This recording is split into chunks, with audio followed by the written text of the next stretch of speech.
Hello everyone, welcome to Magnet Brains. I'm Vania Narendra, your IGKO, that is International GK Olympiad Trainer for class 9th.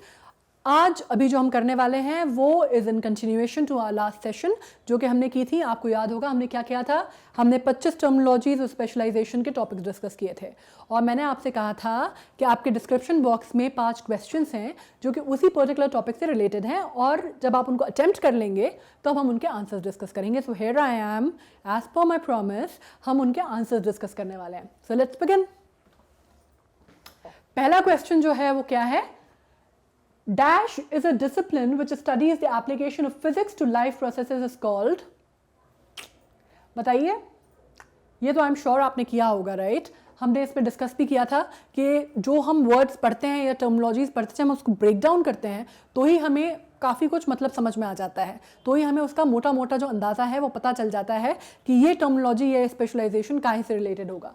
Morphology, plant anatomy, physiology या biophysics.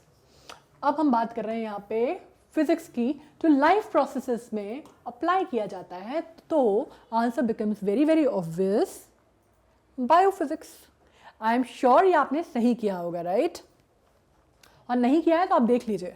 बहुत simple सा कई बार फंडा होता है कि जो टर्मिनोलॉजीज हैं उसी को हम ब्रेक करते हैं तो हमें आंसर आगे पीछे का समझ में आ जाता है. It works, normally works, not every time but many a time it works. Okay. Next question is, the study of biology and evolution of fossil plants is called. हमने फॉसिल्स के ऊपर तो काफ़ी सारा डिस्कशन किया, राइट. हमने बांधवगढ़ भी चले गए, हम एक पूरा फॉसिल और प्लांट और सेडिमेंटेशन और मिलियन ईयर्स भी पहले चले गए. तो ये तो आपको 100% याद होगा, आपने सुना होगा.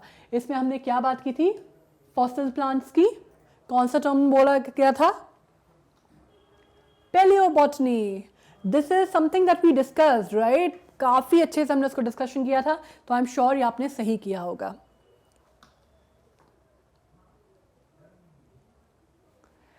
लैंडस्केप डिजाइनिंग इज अ सब डिसिप्लिन ऑफ लैंडस्केप डिजाइनिंग. मैंने आपसे कहा था कि बहुत अपकमिंग फील्ड है, लोग इसमें बहुत आजकल करियर बना रहे हैं, बहुत बड़ा ल्यूक्रेटिव फील्ड माना जाता है, स्पेशली मेट्रोज में. लैंडस्केप डिज़ाइनिंग जहाँ पे आपको बहुत ज़्यादा जगह नहीं होती है, लेकिन आप उसको आजकल काफ़ी that is quite an in thing. और मैंने आपसे इनफैक्ट कहा था कि आप बड़े होंगे तो आप जब जॉब के लिए सोचेंगे, प्रोस्पेक्ट सोचेंगे, तो this is one of the things that you can actually think about अगर आप में क्रिएटिव बेंट ऑफ माइंड है तो. That is landscape designing. So it is a part of horticulture. Horticulture deals with ornamental plants and fruits and stuff. हमने discussion किया, right? Okay.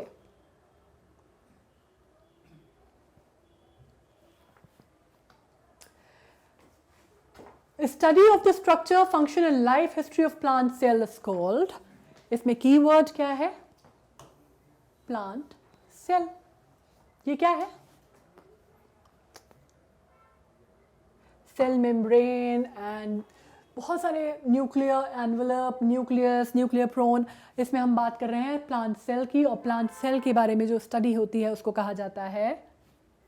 Plant pathology का हिस्सा नहीं होता. प्लांट पैथोलॉजी आपको मालूम है ये एक बहुत रिलेटेड आपको लग सकता है, लेकिन प्लांट पैथोलॉजी नहीं होता. That is related to diseases and the management of disease. तो ये बिल्कुल नहीं है. इकोलॉजी अगेन आपको मालूम है नहीं है. फिनोलॉजी भी नहीं है. तो आंसर क्या बचता है. Cytology. So the answer is A, cytology. Cross-pollinated plants, the term is related to, ये हमने डिस्कस किया था और इसमें हम बात कर सकते हैं क्रॉस पॉलिनेटेड क्या होता है. प्लांट्स, ये एक टर्मिनोलॉजी होती है जिसमें आप अलग अलग वर्क कर सकते हैं. पॉलिनेशन इसमें काफ़ी क्लोज लग रहा है पर ये पॉलिनेशन नहीं होता. बोनसाई आपको मालूम है, बोनसाई मतलब किसी बड़े प्लांट का जब हम छोटा रूप देखते हैं, बेबी प्लांट, जैसे बरगद की बोनसाई लोग घर में रखते हैं, पीपल की रखते हैं. जो बड़ा प्लांट होता है उसका जब मिनिएचर फॉर्म होता है उसको हम बोनसाई कहते हैं. तो बोनसाई नहीं है. मॉलिक्यूलर बायोलॉजी का हिस्सा तो ये बिल्कुल भी नहीं है. ये हाइब्रिडाइजेशन का पार्ट है. हाइब्रिडाइजेशन का पार्ट माना जाता है. Fine. So I am sure आपने ये 5 अटेम्प्ट किए होंगे और आपको समझ में आया होगा। इसके अलावा भी जो बाकी क्वेश्चंस थे आपने वो भी अटेम्प्ट किए होंगे। बस ये होता है कि जब हम क्वेश्चंस अटेम्प्ट कर लेते हैं ना तो हमारे दिमाग में वो फिट हो जाता है, वो खांचा फिट हो जाता है, फिर हम उसमें गलती नहीं करते, फिर हम उसमें इधर उधर नहीं जाते। So that is very important. I am sure आपने सही किए होंगे। अगर आपने सही नहीं किए हैं तो ये पढ़ के आपको आंसर्स पता चल गए होंगे। नहीं पता चले तो हमने जो पहले टर्मोलॉजीज की थी, just revise through them and you will be sorted.